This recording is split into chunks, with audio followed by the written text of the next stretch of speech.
really enjoyed watching this film last week, A.C.O.D. Just talked to Adam and Clark, and they were really funny. But I had to say, you both did a really great job. Thank you. Play over-the-top, wacky characters in this movie. No, really yeah. fun. Really? I thought our work was but rather I like subtle. it. No, I do enjoy it. I thought it was really good. What made you both want to do this film? Well, I thought it was a great script. It made me laugh out loud. I love the subject matter. Divorce became this viable thing, like a choice, at about the time in our society when Adam's character was a little boy. Yeah. So what happens when they become adults? This is the first generation we get to study, and I love the take on it that this guy, he's a sensitive guy, and he's just trying to hold everything together, and everybody around him could care less. Yeah, I agree. Great script. Yeah. Great script. And then you hear about who's going to do it, who's going to be in it. Who's going to be in it, yeah. And you meet Stu, and you meet Ben, who co-wrote it with Stu, and it's like, oh, a nice gift. And Catherine, you got to play with the fabulous Richard Jenkins Okay, in don't you love this him? film. He's amazing in every great movie. actor. So, I thought you both had great chemistry working together in this film. So, I felt very what was lucky it to like work with to him. working Very with lucky. Mr. Jenkins? I felt seriously fortunate to work with him because I have loved him from afar for so long. He's such a great actor, and he can be so intense and so ridiculously funny. Mm-hmm. But you still don't know when you see someone, as an audience, from an audience point of view, you really don't know what they're going to be like.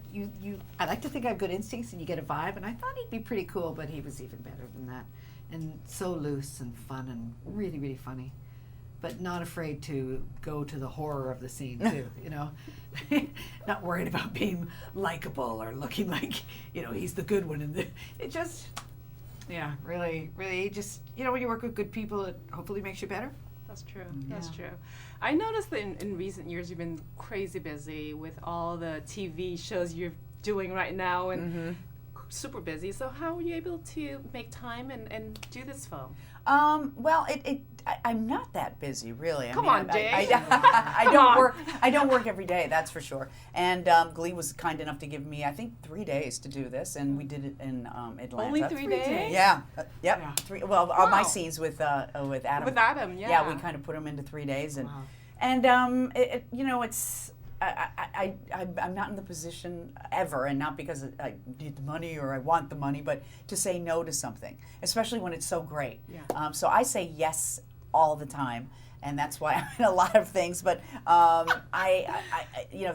this is just to work with Adam again. I've worked with Adam before, and that I knew that she'd be there, but I didn't know that. I knew that we wouldn't work together, but that just to feel your presence in Atlanta was important to me. Part of the team. Yes, exactly. And I mean, look who's in this film: Amy Poehler, Clark. Yeah. I know, everyone was so Jessica funny. Alba, Richard, Catherine, Adam. I mean, it's pretty amazing.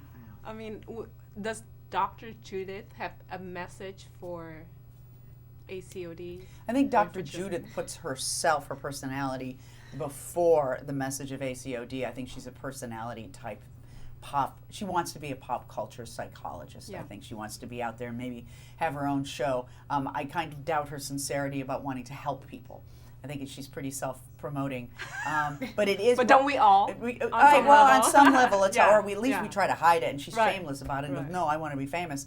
I think that it is very interesting that this generation of kids who are now adults who grew up with parents who in what we call broken families, and how they are the collateral damage, and it really affects their lives as adults. And I thought it was a really fun way to look at it. I think both Stuart and Ben are adult children of divorce, and they were friends when they were kids. So I think this was their coming together to heal that and kind of make light of it and kind of point out the ironies From the inside. Yes, exactly. Yeah. Inside out, baby. Yeah. How about Mother Melissa? Any message? The character you play? Yeah, I was going to say, is she a The nun nun. too? Yes. Is she the Mother Superior? Did I just?